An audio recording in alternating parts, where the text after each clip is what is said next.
Hello everybody and welcome back to Voice Calling Out. Today I want to talk to you about bad days. No, not because I always like to talk about bad and hard and difficult stuff. Though I did have a tendency the last couple of weeks to talk only about this kind of stuff.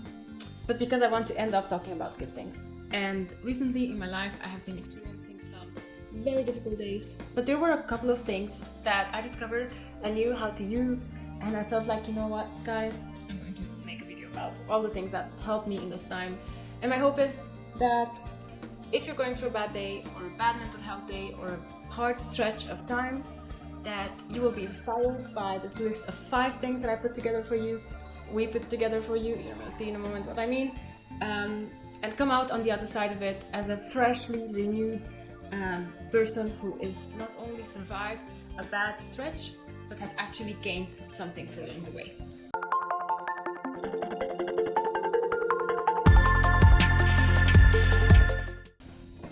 Oh, hi there. Yes. I'm listening. Oh, yeah, of course. So basically the way I thought about Julia's situation is that I wanted her to remember that bad days per se are not really something to be worried about, because it always happens to me. I wanted her to take a little bit of a look at what her patterns were in going about her bad days. Because bad days per se are not a bad thing necessarily, they happen to everybody, it's not such a big deal to worry about. But when we're going through something that is difficult, what is the first thing that we do? We try to kind of preserve our energy by, for example, skipping on the gym, or instead of preparing nutritious food, just going to eat chips and popcorn all day. If we go and we do this kind of things, then we are not allowing ourselves to really go through the bad day, because we are not taking care of the resource, the body, that should be processing all the stuff that is that is happening at the moment. So the reason why I wanted Julie and I want all of you to think about your bad days as days in which you should especially double down on your healthy routines, like sleeping, eating, and exercising right. Because I wanted her and I want you to give yourself all the things that you need to be able to process whatever it is that is causing the difficult period. One of the things that you could be doing at the moment, and I also was asking Julie at the moment, like what are your resources? What can you use to make your situation a little bit easier? Did someone say resources? I know where to get those. Hi. I am Julia's Faith. Hi. I feel like I never get to say stuff on her channel. Yeah, but I know where to get resources. I actually have a couple of them. This is what I think it's really, really important. You are not defined by your bad days, nor your good days for that matter. And I was trying to remember to remind Julie of that in her difficult period. Because, well, that's sometimes I guess she feels like if she goes through a bad day and goes through that whole process of, eating chips and popcorn for breakfast, lunch, and forgetting to eat dinner, that will make her a bad person. And that's just not true.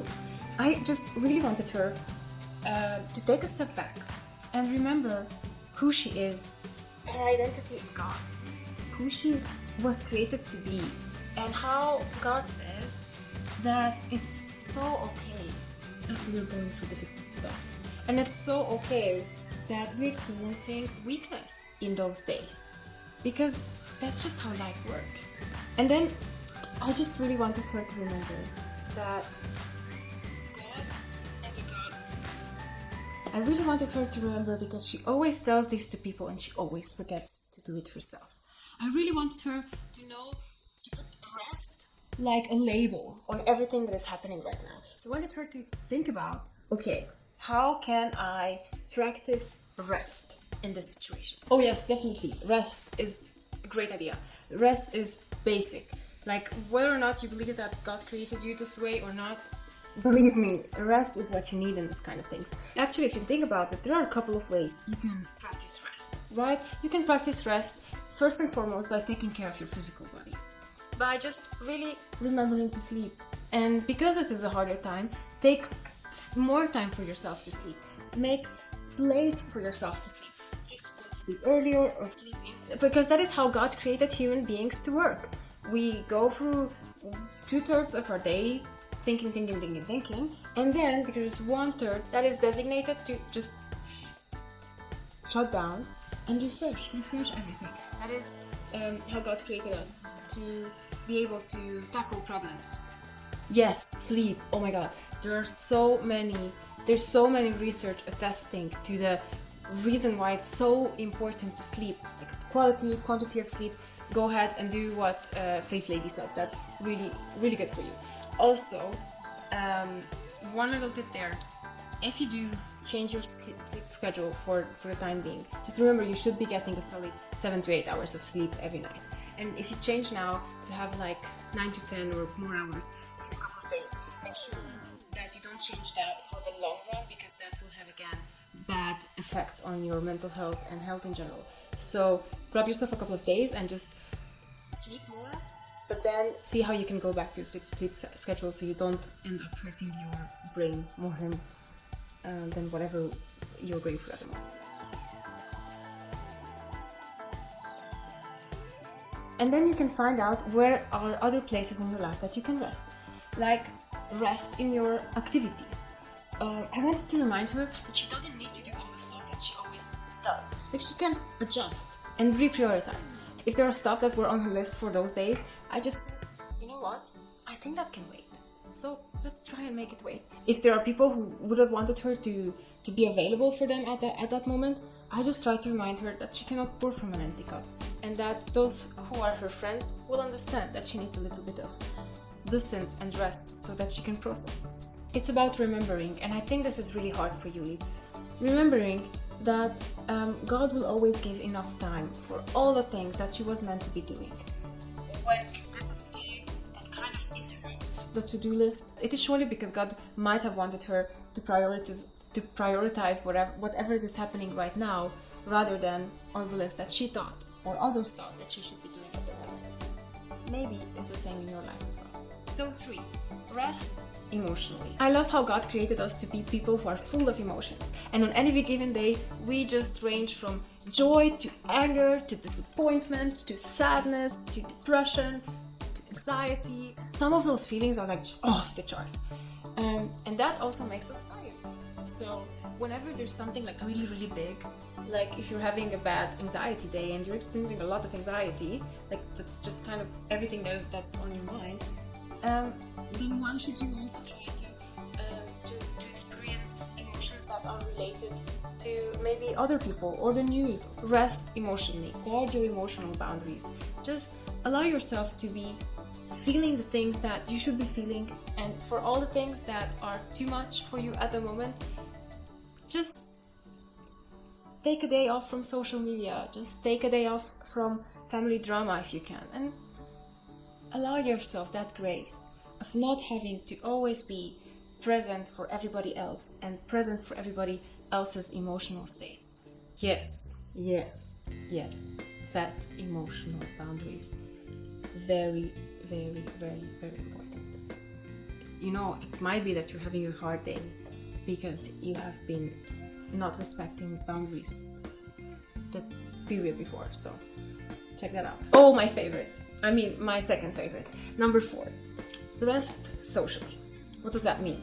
Well, it's because this is how I think, right? It's because God created us to be social beings, that we should depend on each other. And resting socially for me means seeking help whenever you need help. Not just emotionally, not just like, oh, I'm having a bad day, would you listen to me? That can also be part of the package. But what I mean is allow some of the people in your life who you know you can trust to share some of the burden that you are having. It can be something as small as asking them to bring a meal for you, right? Because psychologist lady said you should be eating nutritious food. But if you don't have the energy to eat nutritious food, then instead of grabbing that popcorn, you should be just... One idea would be to call your mom or your sister or your brother or your friend or your whoever and just tell them, look, I don't feel well. I actually also don't want to talk about this, but would you bring me something to eat? And I am so sure that people in your life who really love you and want to do the best for you will be happy to the possibility of serving you this way. Because you are connecting. And again, you don't have to talk about what's hard. Sometimes words don't even help. Sometimes not even saying anything is enough. And sure, if you feel like you want to talk, then do that. But there are more ways that people can serve you than just listening to you. For example, bringing food, or doing a load of your laundry, or picking up some of the errands that you should be doing that are very, very important for the moment. Just allow them to serve you and see how this time also connects you on a deeper level. I am absolutely sure that's making God so happy. Social rest, huh? I don't think I ever heard about that before, but it's a great idea from FaithLady here. Usually when we talk about seeking support from friends in clinical settings, we usually think about like people who are able to listen to us, but I actually like her idea. It's a good one. Yeah, go ahead and ask help from your friends. And also, if you really need to talk about the things that are going through your mind, make sure that you choose friends who are, well, not necessarily trained, but, you know, more able to listen, to empathize, more with the hearing part of their friendship to you than their words part. Because if you're going for something hard, the last thing that you need is someone giving you their opinion. Maybe later, but right now, make sure that you choose people that can empathize with you. And if that doesn't work, and if you still feel like there's a point where friends cannot help anymore, or family, make sure that you seek out a professional. They're more than happy to help, and it's maybe just 1 or 2 sessions that can make a difference in your life right now. Well, my favorite, my actual real favorite is rest spiritually. That means finding meaning in whatever you're going through. Look, it can be just something as a rainy day, and you can discover on that rainy day that rainy days kind of make you trigger an underlying feeling of depression or fear of life or whatever. Take some time, journal about it, meditate, pray, read scripture, spend time in aloneness with God and your thoughts, and open yourself up to the spiritual experience of whatever will be happening there. Ask yourself the hard questions, allow yourself to stay uncomfortable with whatever comes up, and listen to what God wants to say about this. Well, obviously, it makes sense that FaithLady would tell you to read, to pray and to meditate and all that. But actually, I agree with her. And that's because, meditation has been proven to help a lot and to give a space of mind that is really conductive to a better mental health. And meaning seeking, that there's also a ton of research that says about that. Like whenever we have resources to go through a hard time, like what FaithLady just told you, or just generally reflect on what is happening. As I said, maybe some of the things that you're going through have to do with something that you need to learn how to deal with better, like setting more boundaries, or maybe you're just under too much pressure and you need to loosen a little bit of your expectations from what are the things that you're doing. Or maybe it's none of your fault and it's just one of those things in life, like going through grief or something like that, that it just needs to be processed, dealt with slowly with time, and emerging at the end with a brand new feeling of identity and who we are and meaning.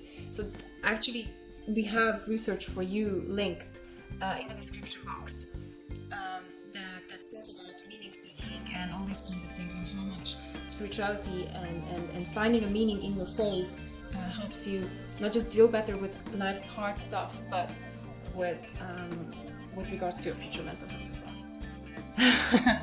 Well, I really hope you enjoyed that. My name is Julia Hardmeyer. I am the one who incorporates FaithLady and TherapistInTrainingLady. I really hope that this video of mine brought value in your life.